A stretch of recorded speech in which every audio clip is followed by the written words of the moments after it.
নমস্কার বন্ধুরা, আজকে আমার রান্নাঘরে অনেক অনেক স্বাগত সবাইকে। আমি আজকে বড়া দিয়ে সব কিছুতে একটু তরকারি করব। তো প্রথমত বড়াটা ভেজে নেব। আমি তেল দিয়ে দিয়েছি, গরমও হয়ে গেছে কড়াই, তেল দিয়ে দিয়েছি। আমার নতুন চ্যানেলটাকে একটু এগিয়ে নিয়ে যাবেন সবাই।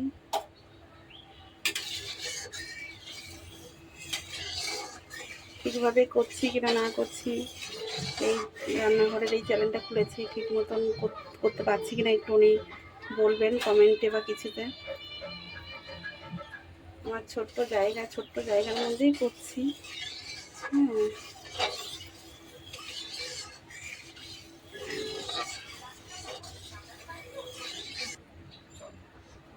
আমার থেকে যারা বড় আছে তাদেরকে নমস্কার জানাই, আর আমার থেকে যে ছোট আছে তাদেরকে ভালোবাসা জানাই। অল্প অল্প করে দিয়ে দিয়ে বড়াগুলো তৈরি করে নেব। এটা একটু বড়ারই তরকারি হবে, মানে একটু সবজি টবজি দেবো, সব কিছু দিয়ে বানাবো জিনিসটাকে।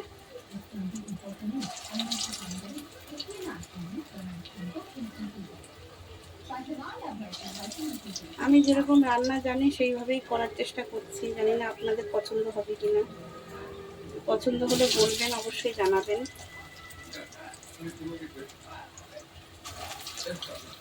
আমি আমার মতন চেষ্টা চালিয়ে যাব, যে ভালো দেওয়ার চেষ্টা করব। রান্না কিভাবে ভালোভাবে হয় না হয় চেষ্টা করব।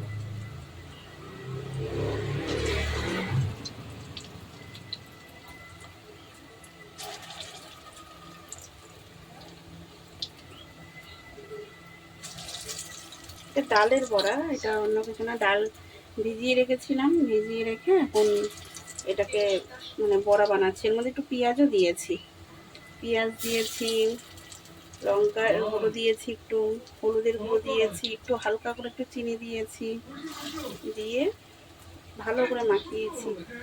মাখিয়ে বড়াটাকে বানাচ্ছি।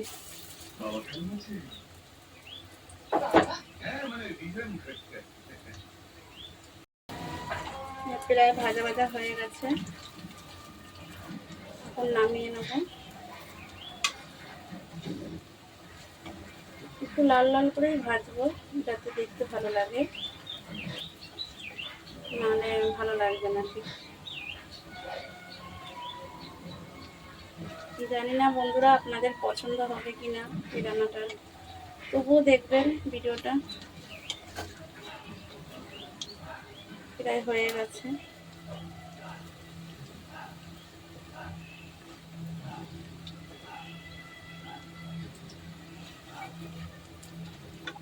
হয়ে গেছে।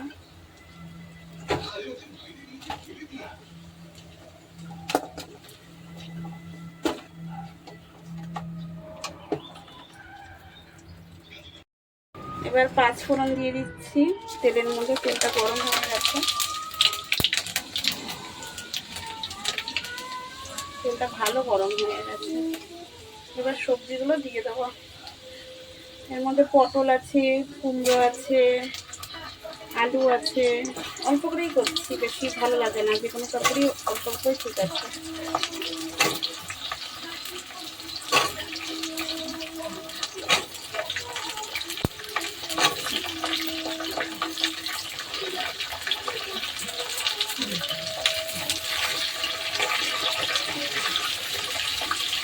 একটু ভাজা ভাজা হলে তাদেরকে নিয়ে মিশিয়ে ভাজতে হয়।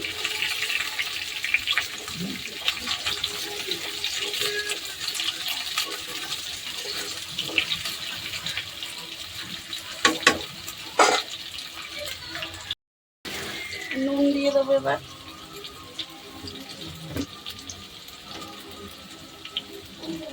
একটু নুন দিয়ে দেবো, ভাজার মধ্যে একটু নুনটা দিলে কি ভালো হয়।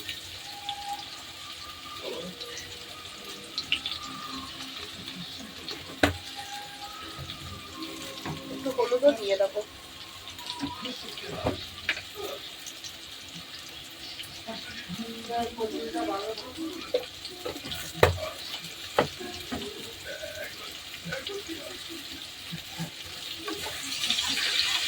এটাকে একটু ভাজা ভাজা করে নেবো।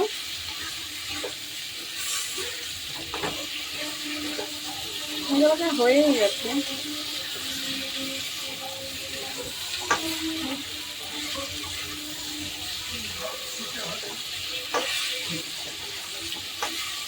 হয়ে গেছে। এটা আদা বাটার একটু জল ছিল, সেটা দিয়ে দিলাম।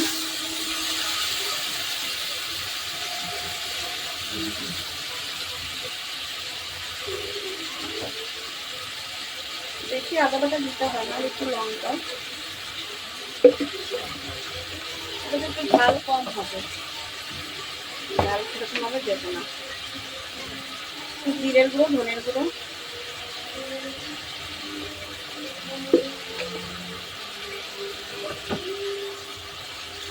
ভালো করে কষিয়ে নেবো।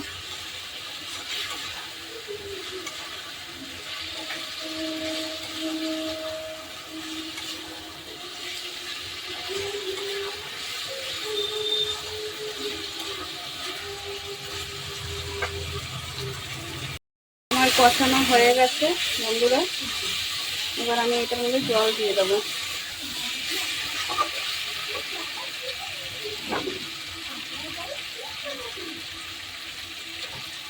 জল দিয়ে দিচ্ছি।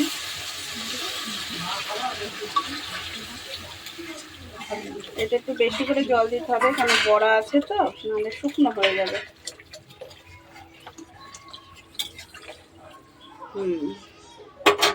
এতটা দিলে হয়ে যাবে।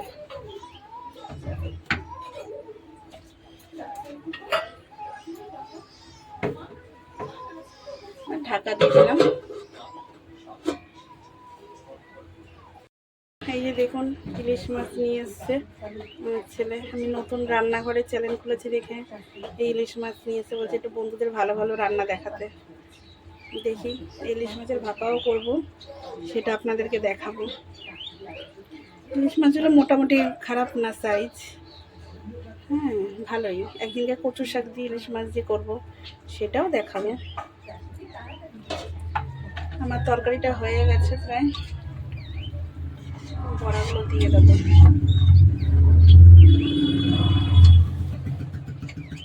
আর একটু রাস্তা দিয়ে, একদম রাস্তার সামনে তো আমার ঘর, একটু গাড়ি ঠাড়ির আওয়াজ হয়, কিছু মনে করবেন না। বড়াগুলো দিয়ে দিলাম।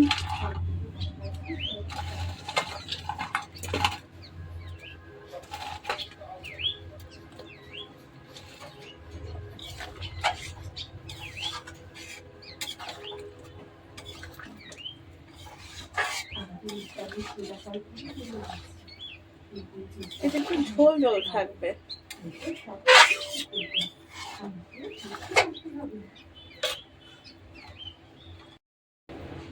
এবার একটু মশলাটা দিয়ে দেবো, নামানোর আগে যে মশলাটা দিই সেটা দিয়ে দেবো।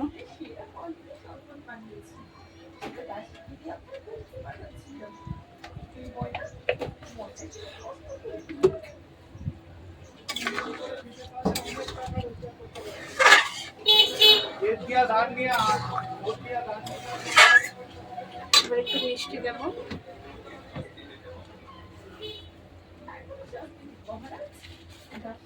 কেন এটা যেহেতু বড়ার তরকারি তো একটু মিষ্টি দিলে ভালো লাগবে। আমরা একটু মিষ্টিটা বেশি খাই অবশ্য।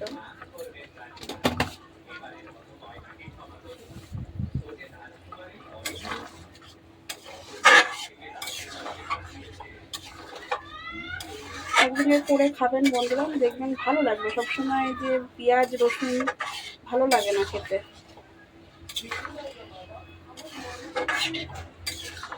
আমাদের বাড়িতে পেঁয়াজ রসুন তরকারিটা একটু কমই হয়, পেঁয়াজটা কম দিই আমি মাছটাতে। বেশিরভাগ জিরে বাটা, আদা বাটা এগুলো দিয়ে আমি করি, না আমার ঠিক ভালো লাগে না পেঁয়াজ দিয়ে খেতে। যখন ছেলে বলে তখন একটু পেঁয়াজ টিয়াজ দিয়ে রান্না করি।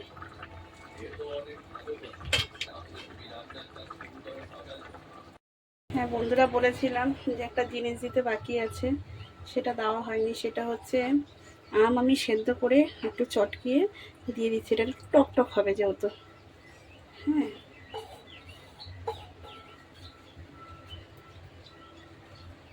জানি বলবেন এটাকে আবার কেমন ধরো রান্না, খেয়ে দেখবেন একবার। এটা একটু টকটকই হবে খেতে।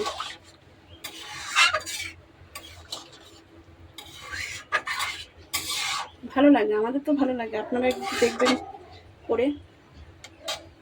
আমার তরকারি হয়ে গেছে। এই তরকারিটা বড়া দিয়ে, পটল দিয়ে, কুমড়ো দিয়ে, আলু দিয়ে তরকারিটা করেছি।